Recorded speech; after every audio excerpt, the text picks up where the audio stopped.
todos muito bem-vindos. Obrigado pela presença de todos.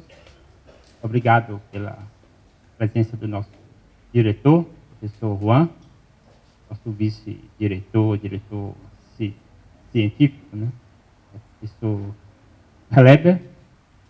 Obrigado também aos representantes das instituições, já eu vou citá-los quando estiver fazendo o convite a compor a mesa.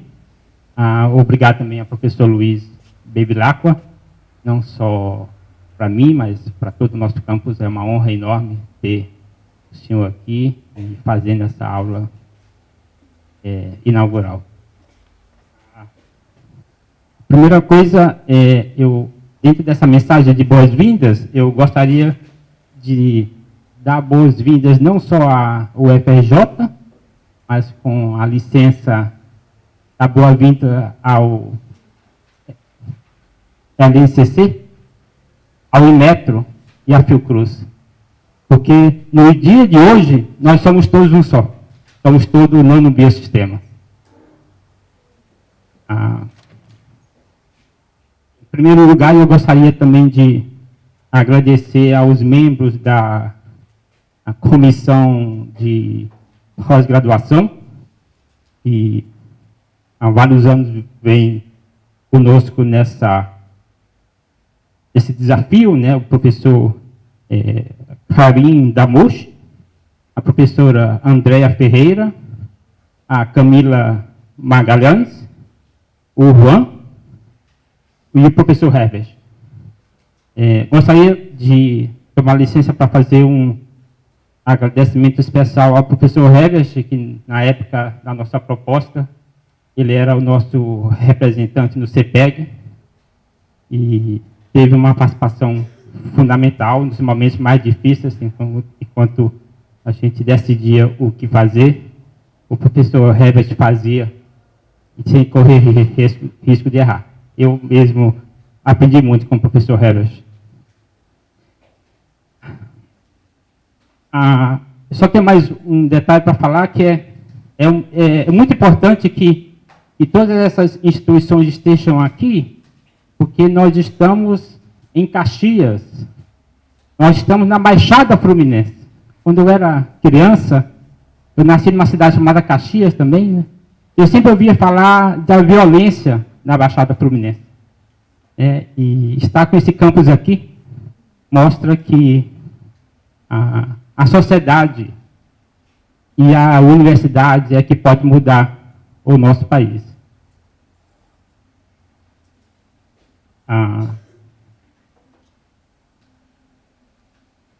Uma outra mensagem importante há uma vantagem muito grande em estar aqui no campus de Caxias, porque aqui é um lugar um pouco isolado, né? Tem muita coisa em volta, né? E por isso a gente consegue ver o horizonte com mais facilidade, coisa que a gente não consegue na cidade grande, né? E aqui, se nós olharmos o horizonte está aqui. Nós fazemos parte do horizonte desse país, porque nós estamos construindo aqui nós estamos dando uma contribuição muito importante para o desenvolvimento do nosso país. E como qualquer grupo de pesquisa, vários grupos de pesquisa, a gente vai tentar responder muitas perguntas científicas. Mas, no dia de hoje, nós já temos uma resposta a uma pergunta muito importante, que é se a ciência no Brasil tem futuro. Esse dia de hoje é uma resposta que a sociedade dá, que a universidade dá à sociedade, de que, sim, a ciência nesse país tem futuro. Nós não podemos dizer como é que vai ser o futuro, mas eu garanto a vocês que nós estaremos lá. Bom, assim eu gostaria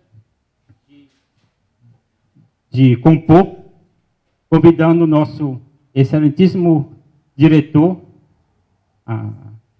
professor Juan, a compor a mesa. O nosso coordenador do curso, do programa de Nanobiosistemas, professor Roberto Jacomin.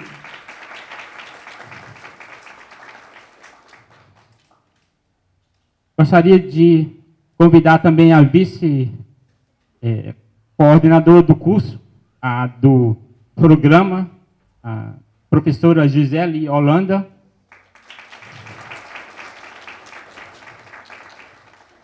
Gostaria de, na verdade é uma honra para mim, né, convidar um ex-colega de laboratório, professor Laurent Dardenne, como representante do LNCC.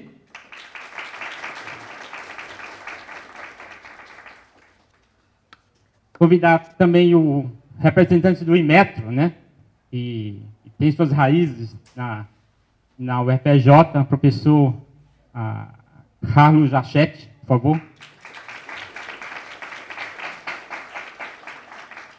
E gostaria, então, de convidar também o representante da Fiocruz, a Biomanguinhos, o professor Marco Alberto.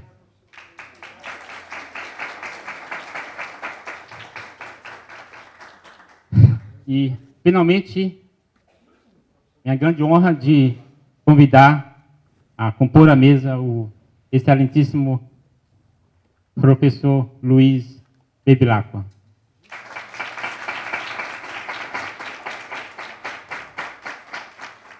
Eu passo, então, a palavra ao nosso coordenador do programa, mestrado e doutorado em Nanobiosistemas, professor Roberto Jacomin.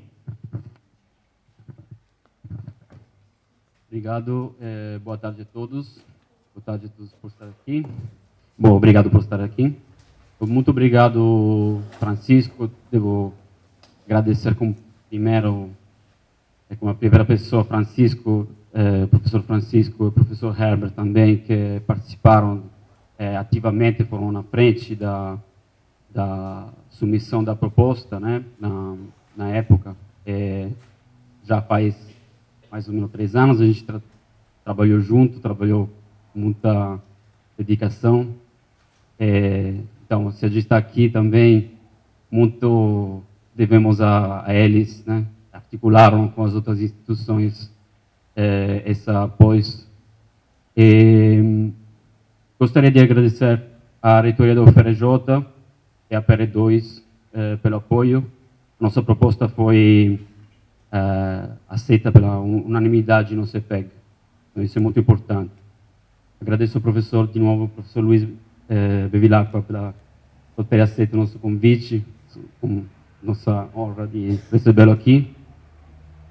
E agradeço também a presença dos representantes das instituições que compõem a nossa pós-graduação, que estão aqui. Então, o nosso diretor, Juan, a nossa vice-coordenadora, a professora Gisele de Holanda, professor Laurent Dardenne como representante do LNCC, professor Achetti como representante do Inmetro e o professor Marco Medeiros como representante de Biomanguinhos na Fiocruz. Então, a nossa é uma pós-graduação, como vocês acho que sabem, uma proposta multidisciplinar, que veio da constatação de que grandes demandas como, por exemplo, o desenvolvimento de novas estratégias para a saúde e o meio ambiente, precisam cada vez mais de conhecimentos profundos em diversas áreas, tal como na nanotecnologia, biologia e computação. Consideramos que essas questões são de uma grande relevância, tem impacto nacional e internacional, e podemos dizer que afetarão nossa sociedade por ainda muito tempo. Então, a gente está propondo projetos e linhas de pesquisas que serão desenvolvidas, né, por nossos professores e pesquisadores, que se propõem de enfrentar esses desafios. né? Faço como exemplo a aplicação de nanopartículas, né, e nanomateriais em terapias, né, ou terapias ou liberação controlada de fármacos para curar doenças graves, ou também a aplicação de nanomateriais para despoluição ou para aplicação em energia limpa. Tudo isso acompanhado do estudo com simulações, modelos, né? Por exemplo, desenho de novos nanofármacos, estudo de mecanismos físicos e químicos à base de funcionamento dos nanomateriais. Essa ideia multidisciplinar também foi reconhecida, então, devo dizer, já reconhecida com a nossa primeira aprovação de um projeto, um grande projeto que foi liderado pelo professor Chetti, de rede de pesquisa em nanotecnologia, né, pela FAPERJ. Então, isso é já um grande sucesso, até antes de começar, né, com a primeira aula. Desde a aprovação da nossa pós pela CAPES, temos trabalhado com muito empenho e dedicação para a implementação do curso. E meus agradecimentos vão ao Conselho Deliberativo, que está se reunindo, né, todos os meses, é composto por membros de cada uma das unidades, que está dando um exemplo, devo dizer, né, devo testemunhar, que está dando um exemplo de debate harmonioso, equilibrado, e tomando decisões sempre bem articuladas, é um debate sempre profícuo. E dessa forma que eu acho que essa pós é uma proposta para fortalecer as várias unidades. Elas se unem em uma proposta, mas também vão sair fortalecidas. E aproveito também para agradecer nesse percurso que a gente está fazendo a nossa Secretaria da Pós-Graduação, que sempre, que aqui no campus Duque de Caxias, que sempre desenvolveu um trabalho precioso para nós e que está desenvolvendo. Então, podemos assim lançar nosso primeiro edital. Faço as minhas boas-vindas aos primeiros alunos da pós-graduação em nanobiosistemas, muitos estão aqui, eu acho quase todos. 9 alunos ingressantes de mestrado e doutorado, selecionados entre 30 inscritos, né? A ideia desse curso é que vocês, alunos, né, possam aproveitar a oportunidade de interagir com as várias instituições, aproveitar de vários pontos de vista que estão sendo, que estão compondo essa pós-graduação, para desenvolver projetos que sejam mais aprofundados, que sejam bem aprofundados, na interface entre diferentes áreas de conhecimento e, finalmente, na fronteira do conhecimento. Tenho um especial agradecimento nesse sentido, falando de alunos, à FAPERJ, que nos garantiu as primeiras 4 bolsas para os alunos ingressantes. Nesse momento de grande desafio para o financiamento da ciência do Brasil, esse apoio é absolutamente fundamental, principalmente para uma pós-graduação que está nascendo. Para nós todos é um momento de grande felicidade, de comemoração, mas também estresse para mim, para todos, eu acho, responsabilidade, alegria mesmo em um momento complicado para abrir a porta a uma nova pós-graduação. Então, meu desejo é que nós, professores e pesquisadores, possamos contribuir para valorizar o trabalho dos alunos, apoiá-los para produzir resultados impactantes e que a sociedade possa reconhecer, possa valorizar. Os alunos das pós-graduações de hoje serão os pesquisadores, professores, empresários, criadores de startups, criadores de ideias do futuro. Então, é importante apoiá-los, garantir bolsas, porque sem alunos depois, o país não terá desenvolvimento em futuro. Obrigado a todos. Final.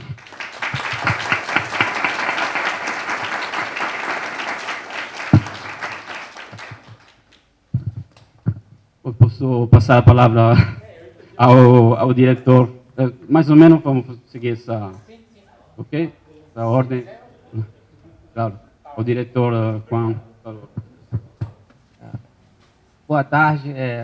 Para mim é uma honra estar aqui nessa aula inaugural desse mestrado, desse programa de mestrado e doutorado em nanobiosistemas. Eu queria parabenizar os professores Herbert e Francisco, né, por essa empreitada que a gente começou há 3 anos, né, nadando contra a corrente. Ninguém dava fé que a gente iria conseguir fazer isso, né? Eu acompanhei os primeiros momentos, as reuniões com o professor Pascucci, com o professor Adalberto, né, que foram cuja contribuição foi muito importante na criação desse programa. Eu tive que sair, né, da comissão, porque o cargo de diretor, infelizmente, me sugou completamente. E eu parabenizo vocês dois, porque vocês seguiram à frente, conseguiram articular muito bem com as instituições parcelas, muito importantes para esse programa, né? E é isso. Agora estamos hoje aqui inaugurando esse programa, né? Com o professor Bevilacqua aqui presente, né? Dando início a essa série de aulas desse curso tão importante de nanobiosistema. Não vou me estender porque o professor Roberto já falou bastante, né? Descreveu muito bem o curso, então eu passo a palavra aqui para o meu colega do LNCCC.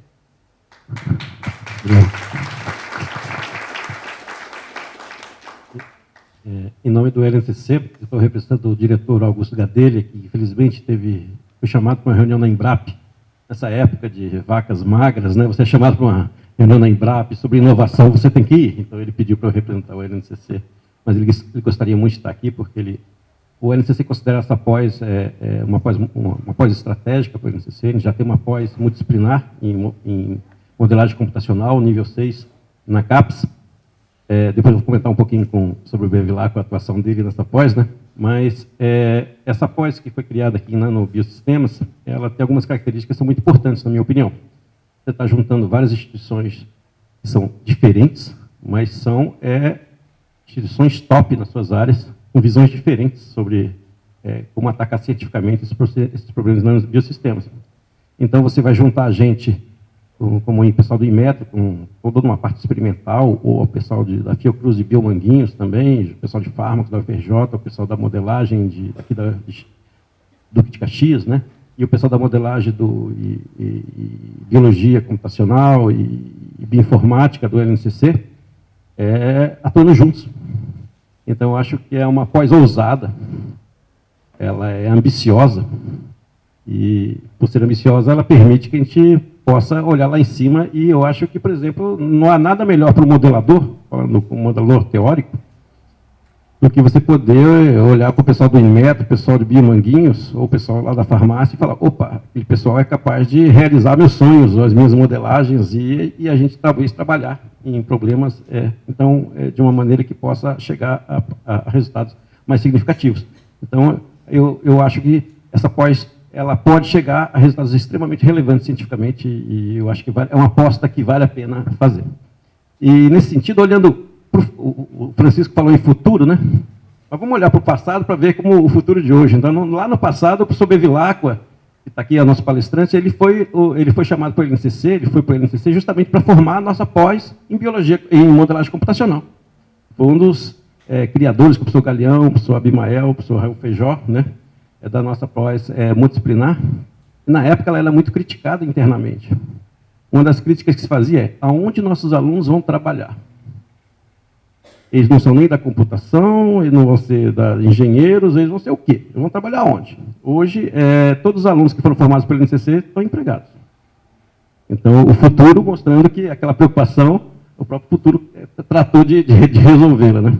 Essa pós não tem como dar certo, não vai ter nível da engenharia, ou sei lá, da biologia.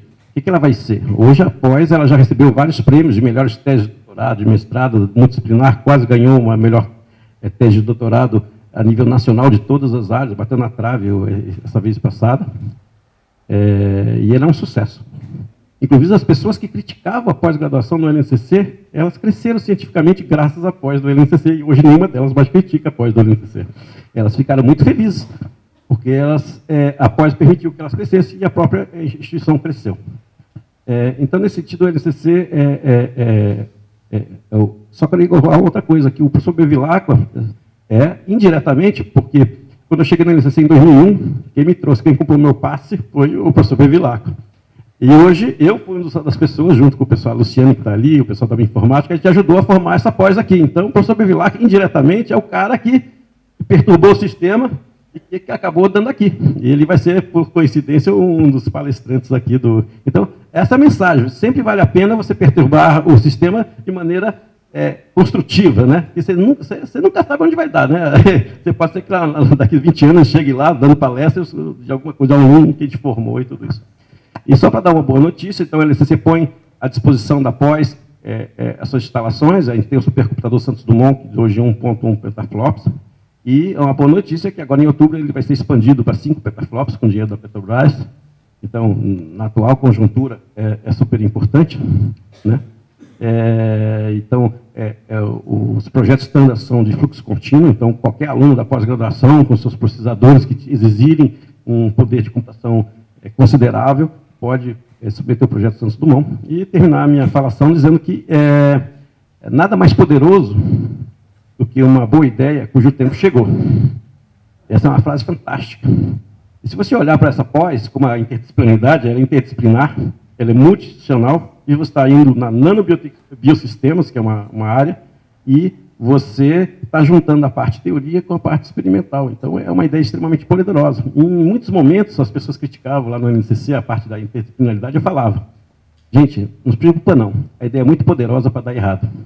E acho que é mais ou menos essa a perspectiva que eu coloco. Só precisa ter resiliência e qualidade ao tocá-la, mas eu acho que ela é muito poderosa e a tendência é ela dar certo. Muito obrigado.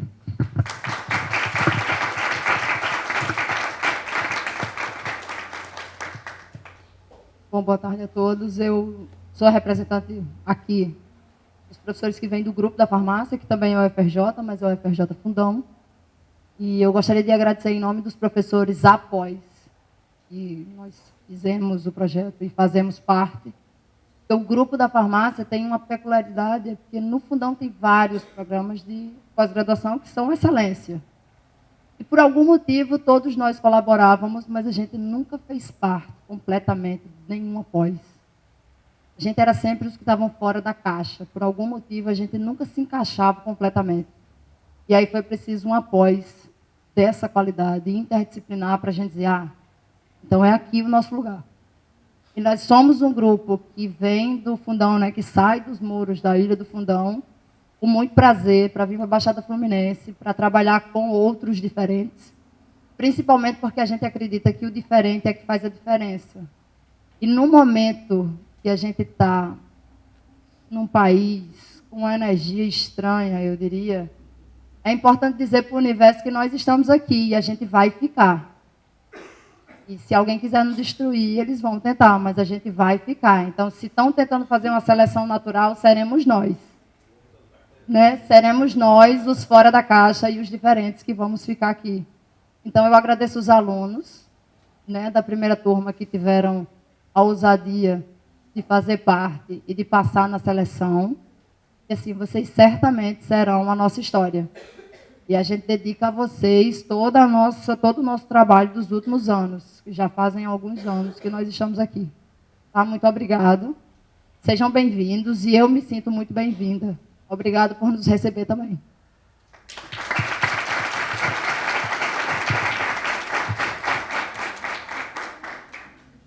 Espero que funcione.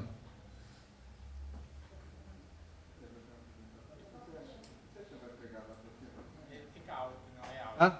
A gente tentou baixar, não conseguiu, vai ficar alto. Fica alto, né? Não tem problema. Boa tarde a todos. Para quem não me conhece, eu sou o Carlos Achete, sou aqui o representante do IMET. Enquanto o Roberto tenta colocar, ele espera que ele não gaste os meus 3 minutos lá, né? Veja só, eu sou aqui de fato um representante. O Francisco falou na Baixada, mas tem uma história interessante. Eu sou professor aposentado pelo UFRJ. Parceiro do Bevilacqua, professor Bevilacqua, por muitos tempos na COP. E vim para cá, para a região de Duque de Caxias, para cumprir uma missão. A missão é que em 1946, ou um pouco antes que isto, foi montado aqui nessa região um centro, um polo de... O Blanco deve conhecer essa história. Aqui faz parte da montagem, oficialmente planejado, um polo de alta tecnologia. Várias ações foram tomadas, tem uma história toda aí com a Fábrica Nacional de Motores, que hoje é uma fábrica de ônibus. Quem tiver curiosidade pode procurar um pouco, mas esta terra tem que cumprir o seu ideal, que é se tornar um polo de alta tecnologia. O Inmetro veio para cá na década de 70, também tardiamente, mas para seguir nessa direção. Quando eu fui convidado para vir ao Inmetro, que o Inmetro, quando o professor Jornada estava aqui, eu falei, vamos mudar o Inmetro. Então, eu vim para o Inmetro com a missão de montar uma infraestrutura para modificar o paradigma do Inmetro, que era um depósito de padrão, para uma coisa de pesquisa. É isso que eu acho que nós tentamos fazer. E eu, na verdade, hoje represento aqui um pequeno grupo de que faz parte da pós-graduação. Eu gostaria que meus colegas se levantassem, porque eles realmente são os não sei se o Erlon está por aí, mas nós somos um grupo de 5 pessoas, falta o professor Erlon, que não está aqui, e tudo isso que eu vou mostrar aqui agora foi fruto dessa montagem, para mostrar que nós nos unimos a esse projeto para ele ser vencedor. Como de fato já parece que somos, né? Somos a rede fluminense de nanotecnologia do Rio de Janeiro. Né?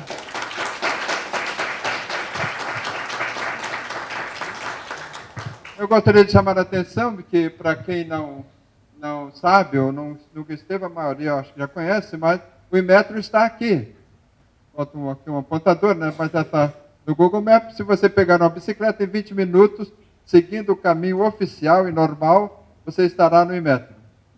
Seguindo outros caminhos mais curtos, chegaria em menos de 20 minutos. Então, os alunos não têm nenhuma desculpa para não utilizar esse potencial, porque é por isso que nós nos unimos a essa pós-graduação. Esse potencial, passa para mim, por favor, Roberto. Esse grupo do Inmetro, ele foi formado agora há exatamente 16 anos.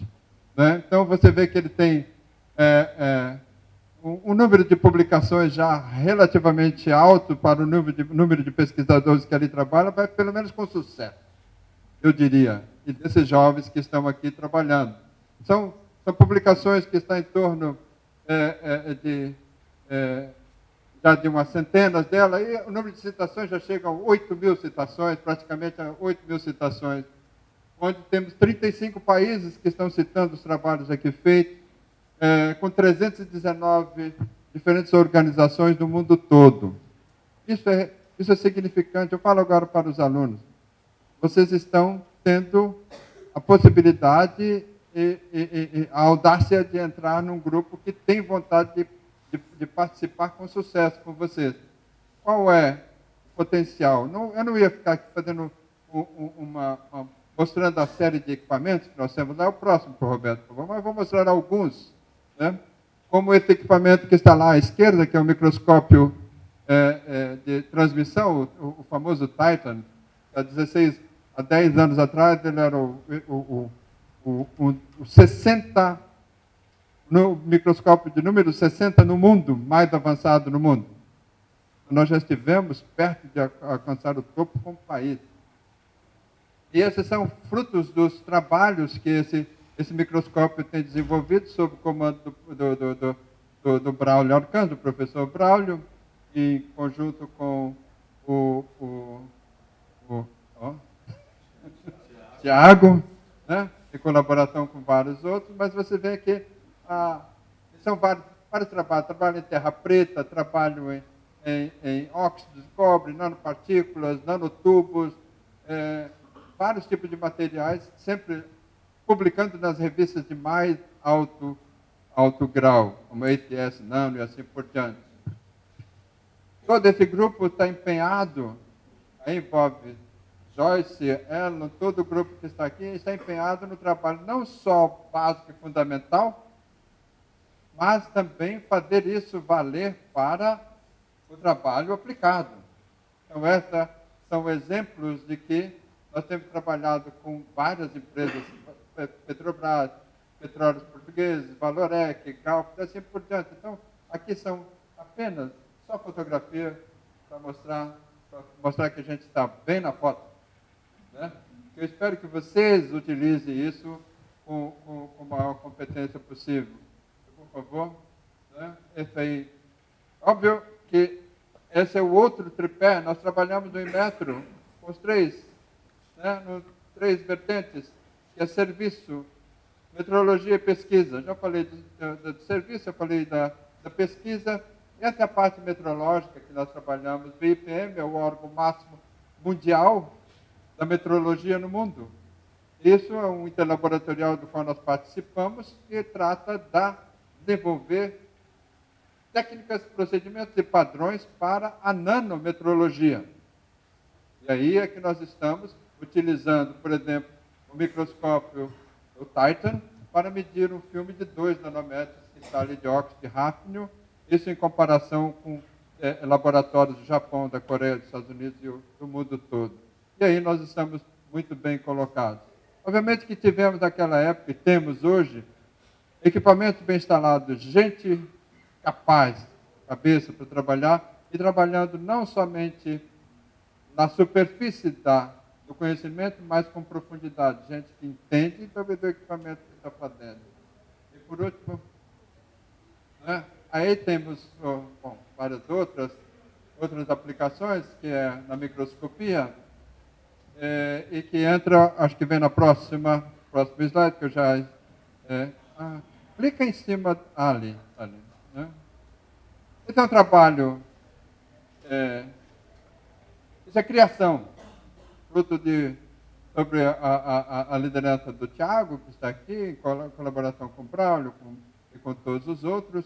Isso é o desenvolvimento de uma técnica de medida de nanometrologia, que é a microscopia de campo próximo, e principalmente com as patentes já colocadas nos Estados Unidos para o desenvolvimento dessa ponteira que está aí.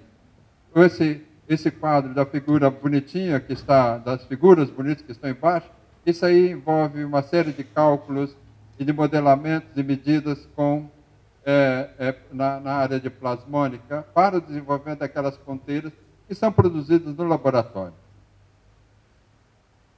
Próximo, por favor.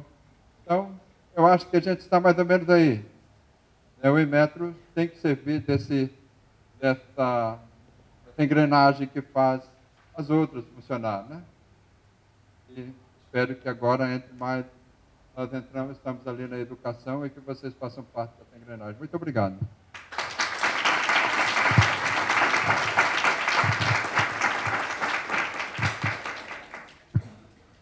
Obrigado, fica difícil falar porque eu sou o último, né? Depois da fala de todos, eu posso cair na mesmice, né?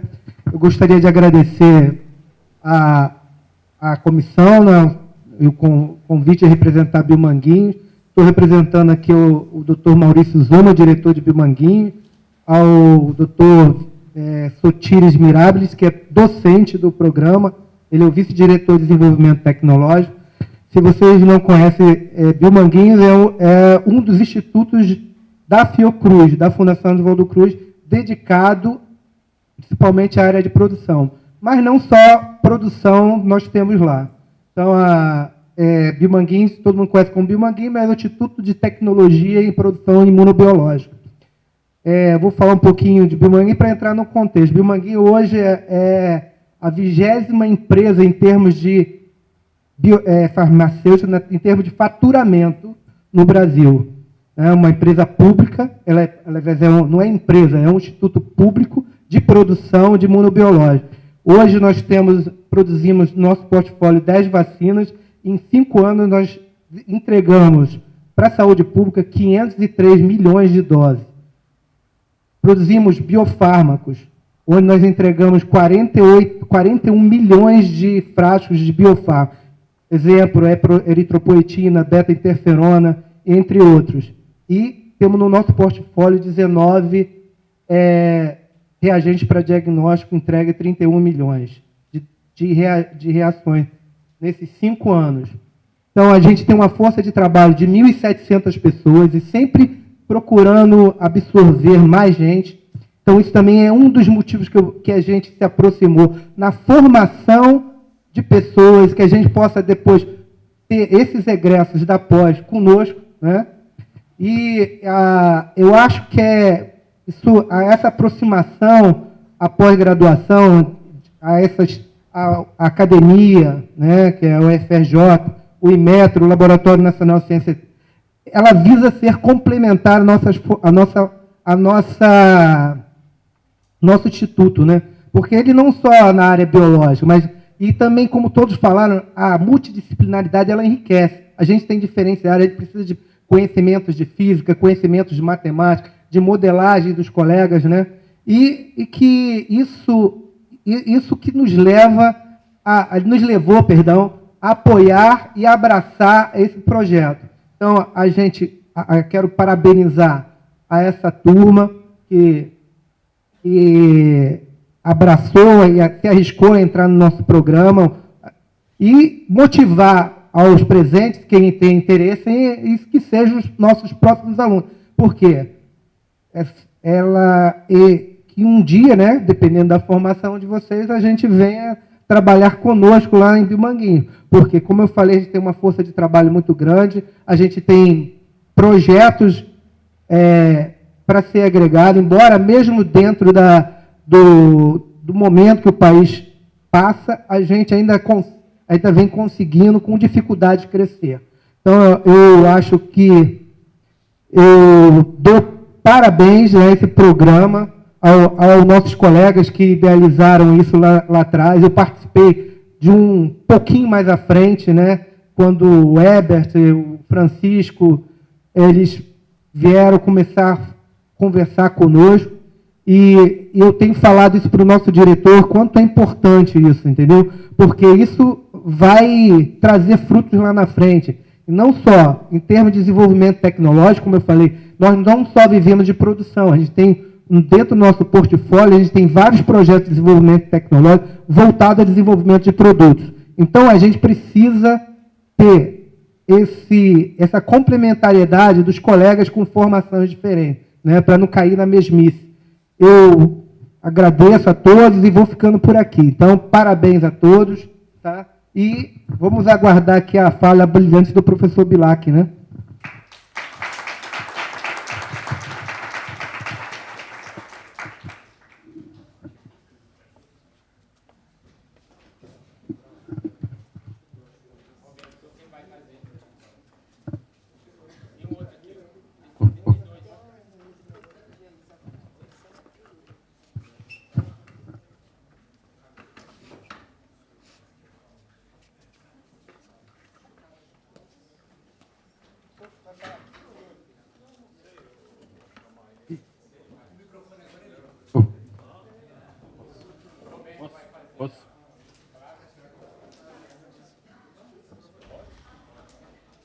Então, comemoramos hoje o início das aulas dessa pós de graduação em nanobiosistemas.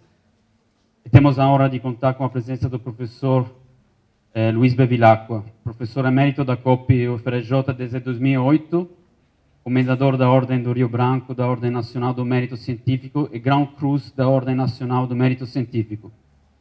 Entre outros importantes cargos acadêmicos, o professor Bevilacqua já foi diretor da COP, reitor da UFABC, secretário executivo do Ministério da Ciência e Tecnologia, diretor das unidades de pesquisa do CNPq, diretor científico da FAPER, presidente da Agência Espacial Brasileira.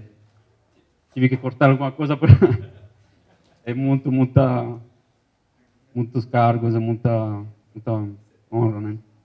O percurso científico do professor Bevilacqua é um grande exemplo, falando da importância, né, da multidisciplinaridade, porque ele fez pesquisa e trabalhos em engenharia civil, dinâmica de estruturas fractais, modelagem de sistemas biológicos e sociais, entre outros trabalhos, tá? Então, eu convido o professor Bevilacqua aqui a dar a nossa aula. Muito obrigado de novo. Obrigado. Bom, primeiro lugar, quero agradecer esse convite. Estou aqui na minha casa, né? O FRJ faz parte desse grupo, e a LNCC também, que foi parte importante da minha vida. Está aí o professor Laurent, que é um dos pilares lá do LNCC atualmente, de modo que fico muito satisfeito em contar com a presença. E o professor Achete também, que foi lá do FRJ, colega velho da nossa COP. Bom, eu queria fazer hoje uma apresentação para vocês, e ela chama-se, coloquei esse título, né? Quem somos e para onde vamos? Tudo isso é um pouco motivado pela nossa história. Principalmente eu estou me dirigindo aos novos estudantes, né, que começam agora essa trajetória, para saberem um pouquinho da nossa história. De onde nós viemos, como é que nós construímos o que existe hoje e para onde nós estamos indo? Quais são as vantagens e desvantagens do nosso processo e como é que nós podemos sustentar essa nossa realidade hoje. De modo que esse é o grande objetivo, é uma proposta de reflexão, tem umas partes pessimistas, outras otimistas. Eu procurei ser tão realista quanto possível, né? Bom, próximo. Não sei se vai dar para ver aí, está um pouco longe, mas quem somos e qual é essa identidade nacional? Vocês sabiam alguns detalhes da nossa história? Vocês sabiam que o câmbio automático foi descoberto no Brasil? Esse câmbio que usam hoje foi descoberto por 2 mecânicos de Araruama. E quando e isso veio ao público, então não podia ser patenteado mais. E a GM esteve no Brasil para conversar com eles. Bom, nós não podemos patentear, queremos comprar a sua patente. Isso pode. O que é que vocês preferem? $10.000 cash ou $1 por cada carro vendido com essa invenção? O que é que eles preferiram? $10.000 cash. Isso significa um pouco a nossa visão, quer dizer, a visão da nossa cultura. Não é uma cultura industrial, pelo menos naquela época. Tiro meu dinheiro, uma grande invenção. Não vou daqui para frente. Santos Dumont, anteriormente, no começo do século passado, né, teve que sair do Brasil para fazer sua invenção, por várias razões. Mas uma delas é porque a Escola Politécnica da Universidade do Brasil não acreditava nas suas invenções. Ele era rico, era de família rica, foi para a França, né, e lá desenvolveu. Vocês sabiam que a fotografia foi inventada aqui? Sabiam que radiotransmissão foi inventado aqui também e nunca tiveram sucesso? Chegam até um ponto, né, e depois perde-se. Então, essa é um pouco da nossa história. Inclusive, ali no último, o motor a álcool. O motor a álcool foi desenvolvido na década de 30, 40, pelo engenheiro Stamp, que trabalhava no Ítalo, ali naquele polo de São José dos Campos. Depois a Volkswagen aproveitou para fazer os motores, né? A álcool, os primeiros aqui no Brasil. De modo que nós não damos sequência a isso. Para ter um resumo dessa nossa história, eu acho que isso é muito importante, a gente tem que analisar um pouco as razões. Próximo. Vamos ver quais são os ciclos, né, que a gente viveu. Então, tem um ciclo, inclusive a FNM começou, mas na década aí de 1975, pelo menos no seu projeto original, terminou. Né? Nós tivemos a Selma. A Selma foi uma grande indústria de turbinas de Petrópolis. Né? Então, inclusive de turbinas de aviões. Começou em 50, foi até em 1995, por aí, acabou. Na mesma época, nós temos a Metal Leve. Metal Leve foi uma indústria de São Paulo, né? Do Mindlin, que começou também com projetos de peças de automóvel, a desenvolver peças de automóvel, inclusive contratando doutores. Eles tinham até um centro de pesquisa até nos Estados Unidos, né? Aproveitavam o pessoal lá também. E aqui também. Começou nessa mesma época de 60, aí em 70 e 92 terminou. O governo Collor teve a coragem, olha só o que, teve a disfarçatez de acabar com várias indústrias no Brasil. Uma delas foi a Metal Leve, né, que, com a importação de carros, né, a abertura de importação sem conteúdo nacional. A Embraer começou também nos anos 50, o ano passado, em 70, acabou, né? eu acho que a Embraer não vai voltar, não é do jeito que era. Nós tivemos também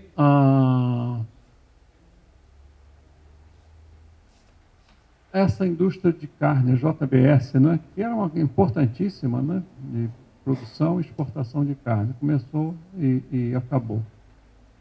As construtoras civis, Odebrecht, OAS, Queiroz, Gavan, começaram a acabar. Eu não estou questionando se houve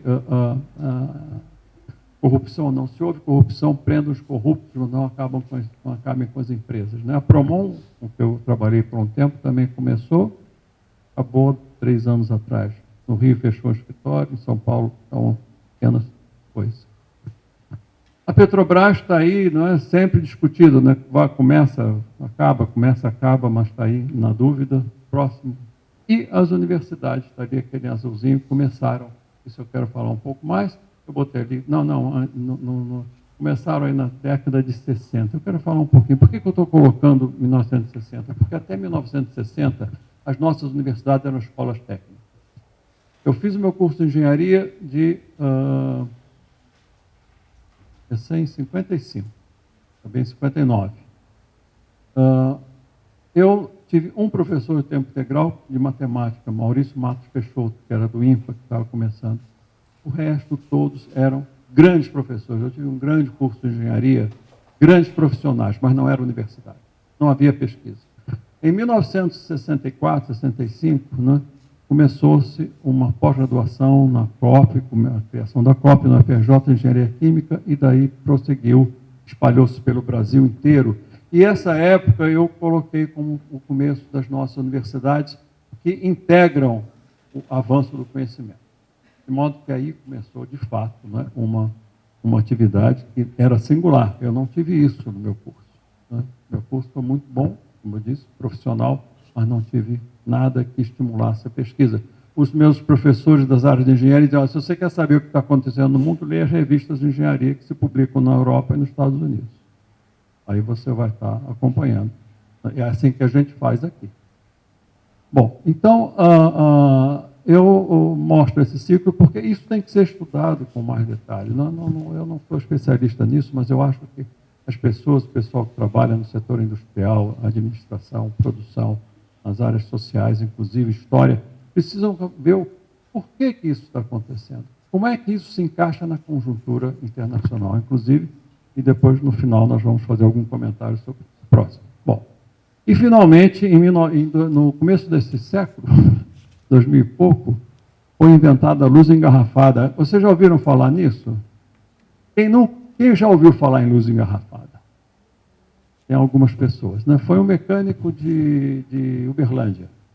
Ele tinha o seu, assim, né? Era um galpão, provavelmente maior que esse, e faltava energia frequentemente, ou ele não podia pagar. Então ele resolveu fazer garrafas PET e colocar por fora. Naturalmente, durante o dia, quando tinha sol, ele tinha uma iluminação muito boa, né? Quer dizer, garrafa PET com um pouco de cloro, né? Ele inventou isso, não sei porquê, e isso foi aproveitado, sabe por quem? Pelos estudantes do MIT, que desenvolveram isso de uma maneira um pouco mais sofisticada e levaram para a Ásia, né?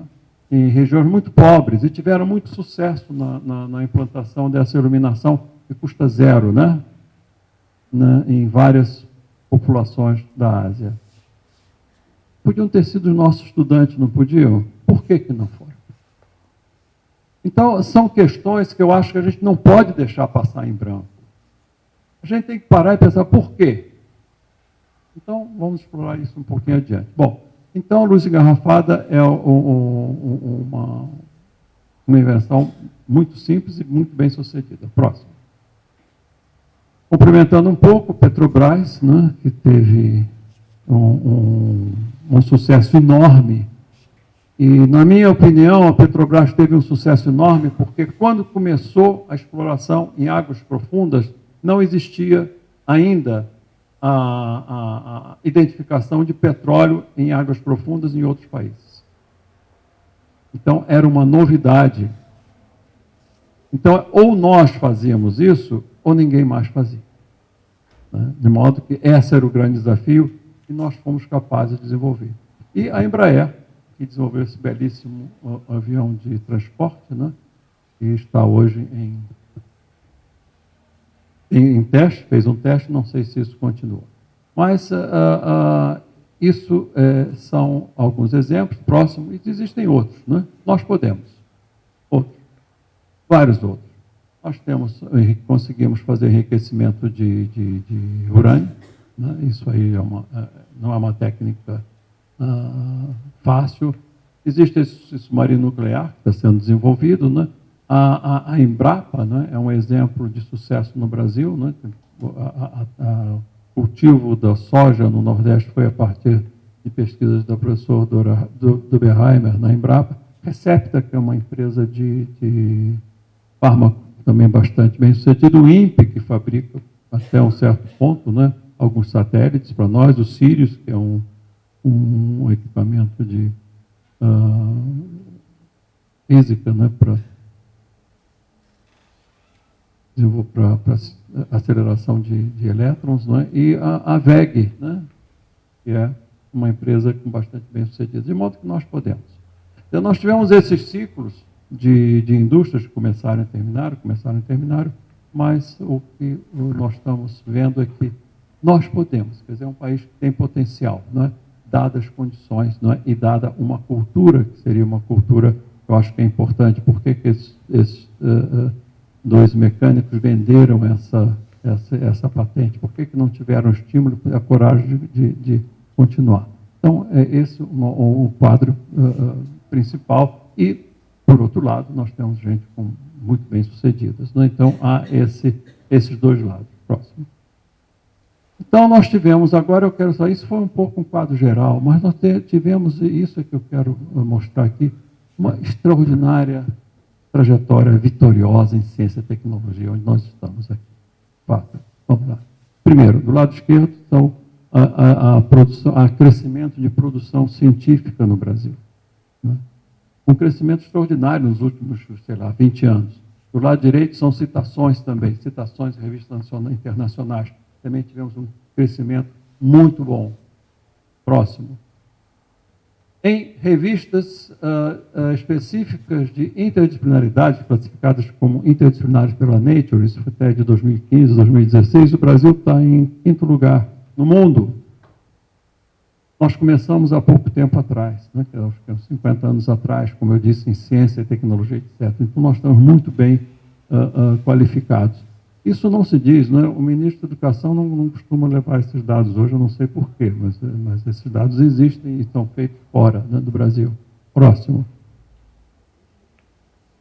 Sucesso em formação de recursos humanos. A CAPES, né, ela conseguiu, e os cursos de pós-graduação conseguiram multiplicar estudantes e professores, aí o caso de docentes, né, pelo Brasil inteiro. O crescimento de número de docentes com doutorado no Norte e Nordeste é muito maior do que no Sul e Sudeste, como devia ser. Né? De modo que é uma história de sucesso. Né? Próximo. Estudantes também. A evolução de discentes na pós-graduação também foi muito bem sucedida, com uma distribuição que é a distribuição desejável. Né? Norte e Nordeste com mais intensa, né, do que no Sul e Sudeste. De modo que essa trajetória bem-sucedida, né, ela precisa ser considerada. Inclusive, pode botar o próximo, a questão das nossas classificações, né, nos rankings internacionais, que a gente pega sempre o Times Higher Education. Mas esse é um ranking, existem outros, porque os rankings dependem de critérios. A Universidade de Leiden, na Holanda, tem o seu critério. Na Universidade de Leiden, a USP está em 8º lugar no mundo. Não é? De modo que... e esses não se mostram. Mostram-se os rankings da Time Higher Education, porque está em 200, no lugar 200, o primeiro brasileiro, que é a USP, também é a Unicamp, mas acho que é a USP. Né? De modo que, caramba, por que usar um só? Por que nós não temos que examinar que tipo de critério está sendo usado para fazer essas avaliações? Né? Próximo. E essa aqui também saiu esse ano, 2019, também foi da Nature, né? Classificação de universidades brasileiras. Essas são só as universidades brasileiras em termos de produção científica, né? Então, como é que nós estamos? Então, ali não está vendo direito, mas o primeiro é a USP, depois Campinas, depois a Federal, a UFABC. Eu botei isso porque eu quero falar um pouquinho sobre o UFABC, terceiro UFABC. Esses em vermelho são os institutos da FAPESP. Praticamente não contam. Depois nós temos a Unifesp, a Unesp, né? Depois a Universidade Federal, o ABC não, a terceira lá é o UFRJ. Em sexto lugar aqui está o UFABC, depois vem o UFMG, Paraíba, Rio Grande do Norte e São Carlos.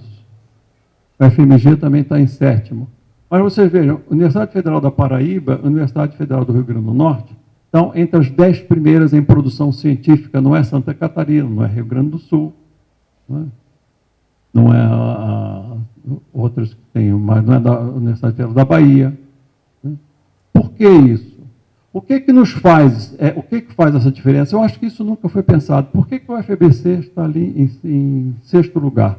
E se vocês colocarem em termos de idade, desde quando começa a funcionar, o UFABC pula para primeiro lugar. O que isso significa? Eu trago esse exemplo porque a Universidade Federal foi criada em 2005, eu fiz parte direta dessa construção, por isso eu posso falar com bastante conhecimento de causa, né?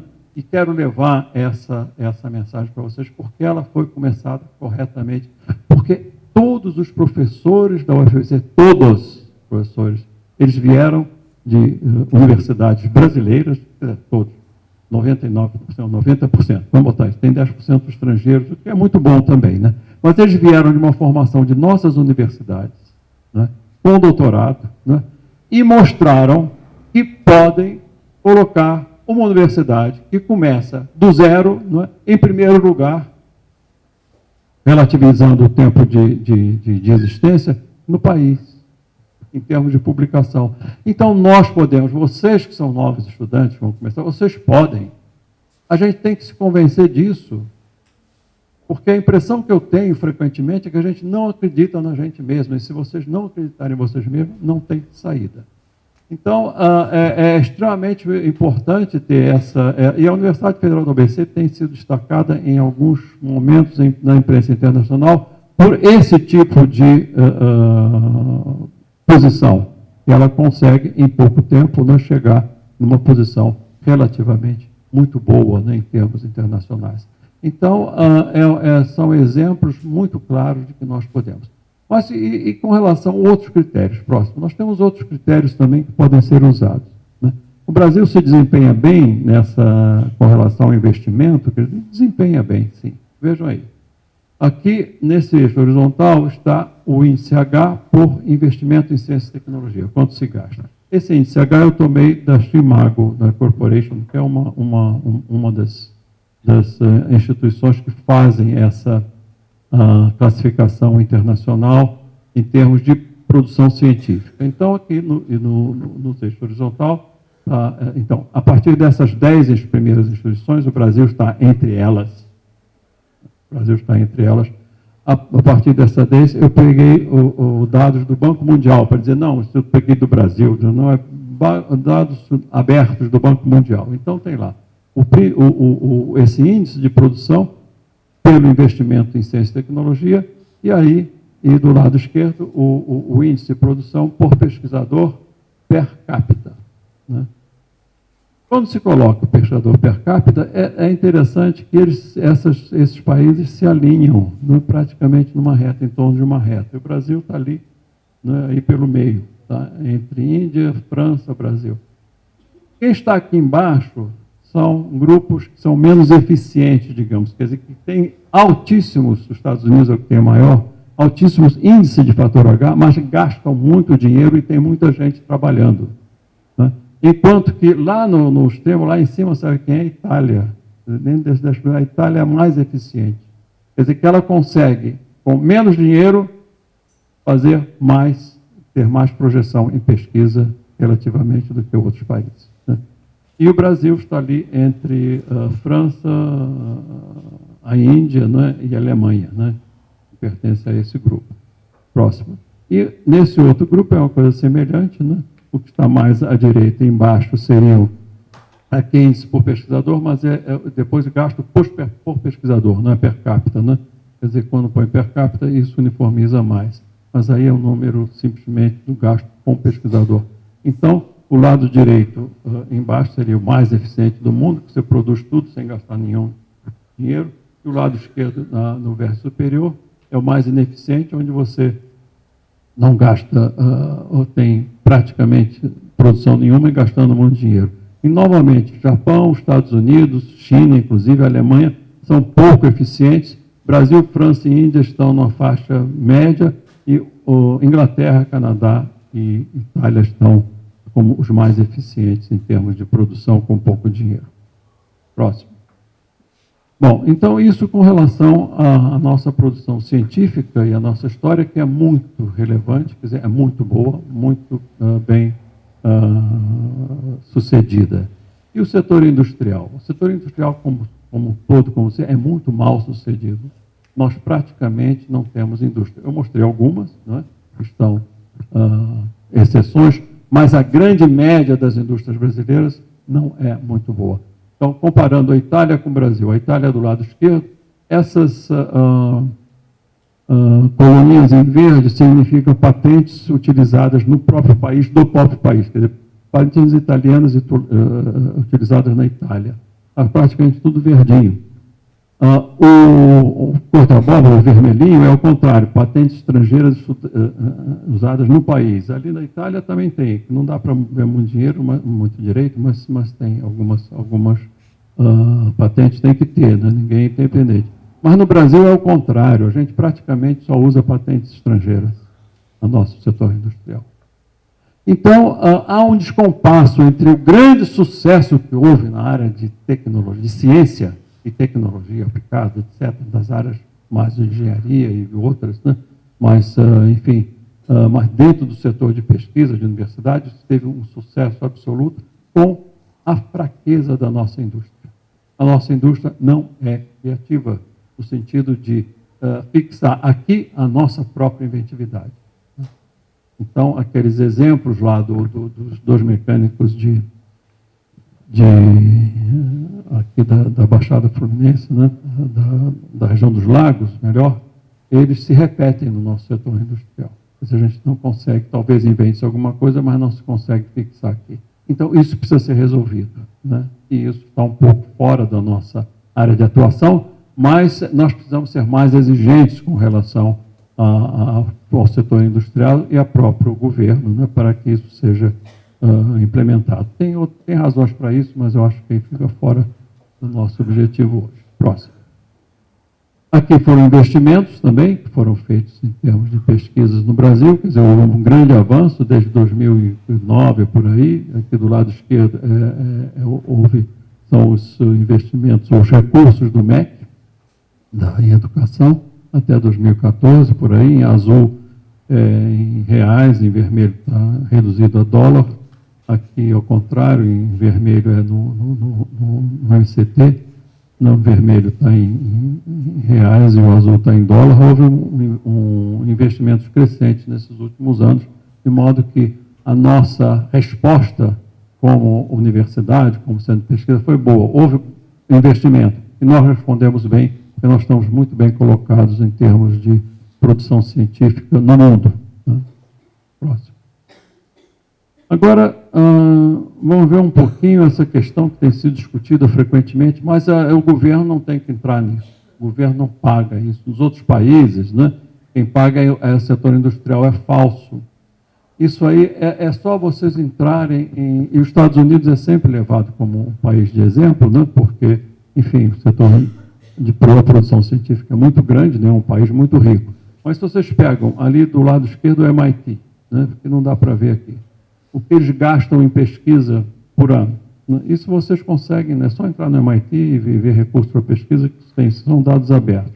Sabe quanto o setor industrial investe em pesquisa no MIT? 12%, 13%. Do lado direito é Berkeley, são 6%, 7%. Quer dizer, e o resto? O resto é governo. Quer dizer, quem sustenta a pesquisa em universidades é governo, não é setor industrial. Então, não adianta dizer que o governo tem que sair. Não, se o governo sair, acaba a nossa pesquisa.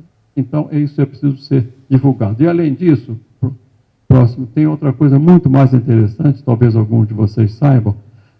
Sabe qual é a dívida dos estudantes americanos com o governo? É 1,6 trilhões de dólares. É 7% do PIB americano. É a dívida. Isso é impagável. Eles não vão conseguir pagar isso. Mas o governo o sustenta. Por quê? É mais caro para a sociedade você não dar bolsa do que dar a bolsa. Então, é gente que está se formando, gente que vai contribuir para o desenvolvimento da sociedade, é gente que saiu dos setores de pobreza ou saiu de ignorância. Né? De modo que isso aí não entra na conta oficial de gasto do governo, porque, em princípio, seria dívida dos estudantes. Não é só que essa dívida não é impagável. Eles sabem disso, né? Isso é impagável. Então, ciência, tecnologia, educação é função pública, tem que ser alguma coisa que é sustentada pelo Estado, senão não tem saída. Próximo. Bom, com relação agora aos focos. Quais são os focos que eu considero mais importantes? Né? Pois aí tem uma discussão, mas eu fiquei muito satisfeito de ser convidado para cá, porque eu acho que o foco de vocês atualmente é o mais importante. Né? Biotecnologia junto com inteligência artificial e computação. É o que está crescendo no mundo. Né? Todo esse setor ligado à biotecnologia, a biociências, né? Ao desenvolvimento de nanotecnologia, à computação científica e industrial, ao desenvolvimento de inteligência artificial e aprendizagem de máquina, está crescendo e essas coisas estão associadas. Vocês estão no caminho certo, não saiam desse caminho, por favor. Eu acho que é uma das grandes linhas que nós temos hoje em dia, inclusive próximo. Não precisa não. Aqui do lado esquerdo, né, não está dando para ver direito, mas aquela linha verdinha maior é o investimento dos Estados Unidos, ali é por temas, e aquela verdinha, sabe o que é? É biociências e medicina. Quer dizer, tão prioritária e fica tão acima das outras, né, que vocês dá para identificar claramente uma tendência. Não é só aqui, mas no mundo. Então, eu acho que isso é importante na formação e na definição desses cursos. Próximo. Está aí também um pouco do que eu tinha dito, da parte de aprendizado de máquina, computação. Essa linha da direita é eficiência de computação, de memória, cada vez cresce mais. Havia uma época, e para vocês verem, avaliarem um pouco essa história, quando eu entrei na COP em 1966, 67, a gente tinha lá um IBM 1130, que tinha menos memória do que qualquer telefoninho hoje desses, né? E ocupava uma sala desse tamanho. Né? Eu fui 4 anos depois para fazer meu doutorado nos Estados Unidos, a gente não tinha internet, a gente usava cartão perfurado. Então, a minha história, quer dizer, e a de vários de vocês, talvez, menos os mais jovens, né? Essa minha história começou lá do zero, praticamente, não tinha nada. No meu curso de graduação não tinha computador. Né? A gente fazia cálculo com régua de cálculo. Então, uma pessoa que tem uma vida, né? Ainda não cheguei do outro lado, viu isso tudo acontecer. É uma coisa extraordinária. Né? A gente está dizendo, meu Deus, o que aconteceu nesses últimos anos? Pois é. Então, naquela época, dizia o seguinte, não, vai haver um limite para a memória de computação. Não vai passar de tanto. Não tem limite. Não tem limite. Cada vez as coisas se desenvolvem mais. Então, esse é um mundo que a gente está muito acelerado. Né? Depois eu vou falar um pouquinho mais sobre isso adiante. Próximo. E não é apenas as máquinas, temos que acumular esses dados. Né? Esses dados precisam ser armazenados para a gente poder usar. Então, não é só o termo operação, mas são sistemas de armazenamento de dados que são extremamente importantes. Então, eu acho que vocês estão no caminho certo, junto com a LNCC, inclusive, isso pode dar, o que vocês fazem lá, junto com outros centros, podem ser coisas muito, muito boas. Próximo. Mas eu queria deixar esse desafio para vocês, ou não é bem desafio, mas essa sugestão. Leiam esse artigo do Kissinger. Kissinger, que foi secretário de Estado americano, esse artigo foi escrito 2 anos atrás, né? É recente, né? E ele disse que, filosoficamente e intelectualmente, em todos os sentidos, a sociedade humana não está preparada para essa era de computação. É muito interessante esse artigo. Eu vou contar um pouco a história. Ele disse que estava numa conferência, né? Um grande congresso, que tinha vários assuntos, e tinha assistido uma palestra sobre história e sociedade, etc., que interessa a ele, e ia embora, recolher suas coisinhas para sair, quando começou uma palestra sobre inteligência artificial. Ele viu os primeiros 2 slides e gostou, achou bom, interessante, isso ficou. Depois ele passou 3 anos fazendo entrevistas, conversando com o pessoal da área. Depois de 3 anos ele escreveu esse artigo. Então, segundo ele, tem um argumento muito interessante dizendo que a humanidade não está preparada para isso. Eu acho que isso é importante porque, vejam o seguinte, eu acabei de dizer que eu comecei o meu curso de engenharia com régua de cálculo. Hoje nós temos supercomputadores, né? E uma quantidade enorme de dados armazenados. Eu passei 50 anos úteis da minha vida como profissional, né, vendo uma mudança fantástica das tecnologias e dos instrumentos que a gente pode usar. Como é que isso afeta a vida da gente?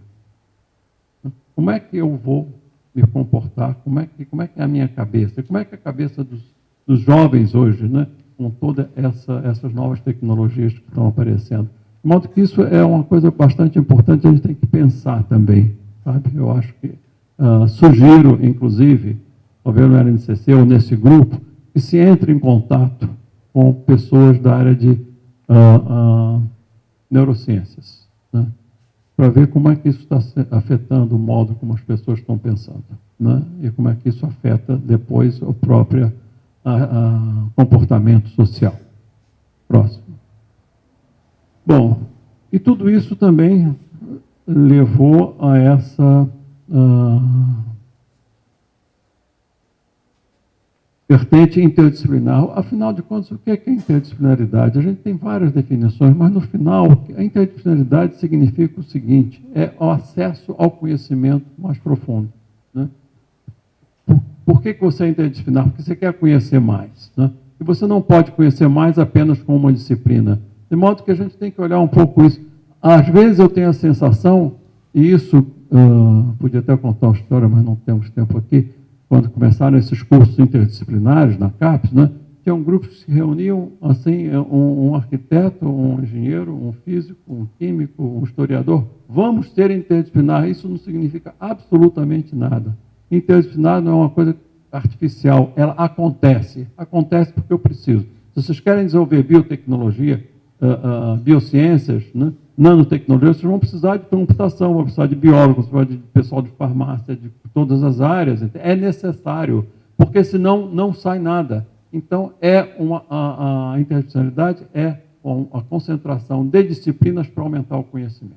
No fundo, é isso. E transdisciplinaridade é a diminuição dessas ilhas, que são várias ilhas de conhecimento, elas se fundem para formar uma coisa só. De modo que a formação tem que ser diferente, né? Próximo. E eu quero falar um pouquinho, apesar de não ser graduação aqui, eu quero falar um pouquinho sobre isso. E por que essas coisas estão nos afetando, às vezes, negativamente no Brasil.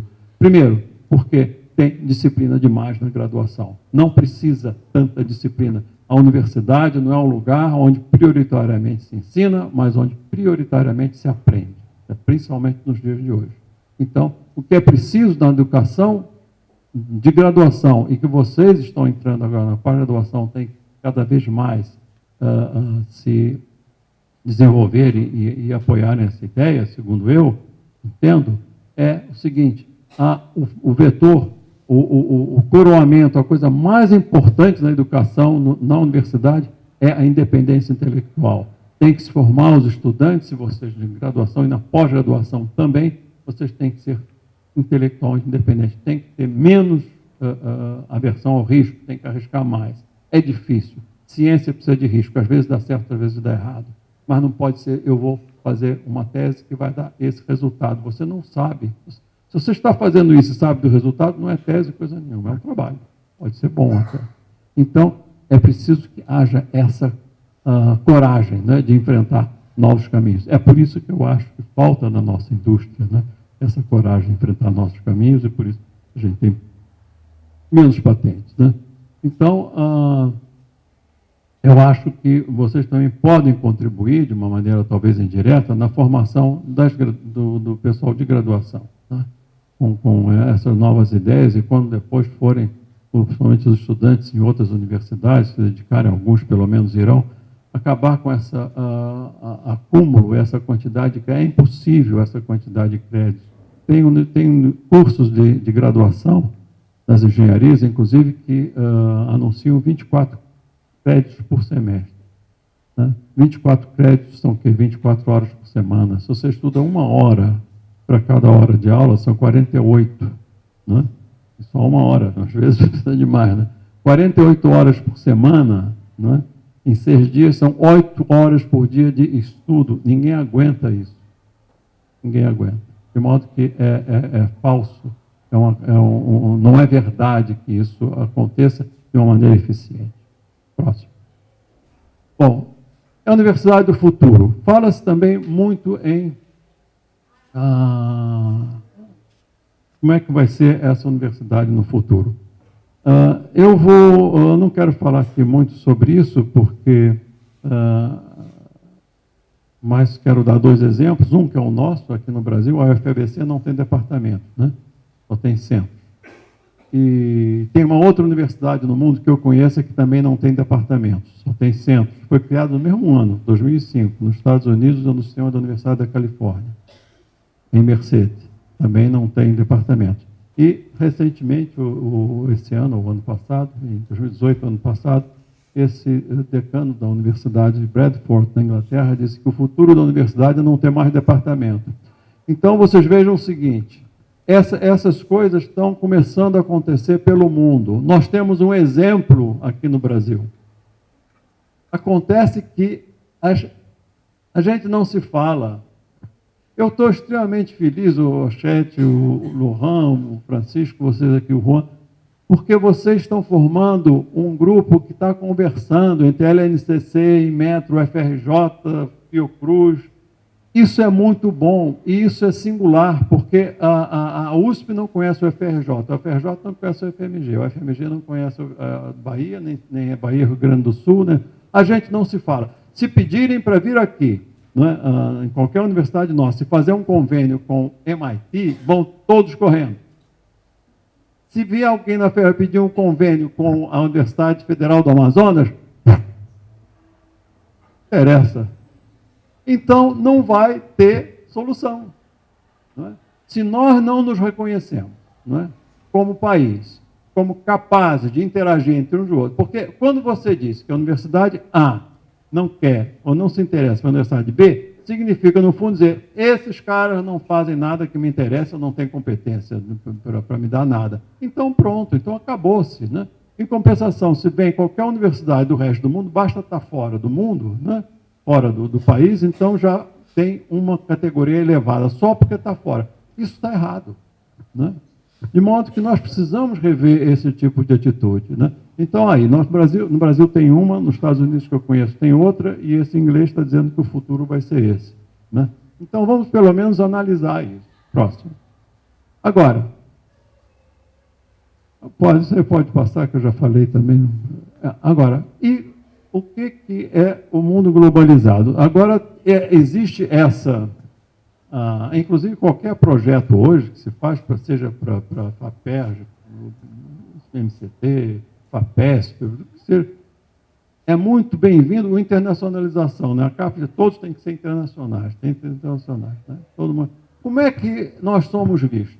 Então, a gente olha para fora e diz, que coisas fantásticas. E são mesmo. Né? Tem grupos extraordinários. Agora, como é que eles nos veem? A gente um dia perguntou a eles, como é que vocês nos consideram? Então, esse artigo é um artigo de 2015, desses dois autores, John Lane e Kevin Kinser.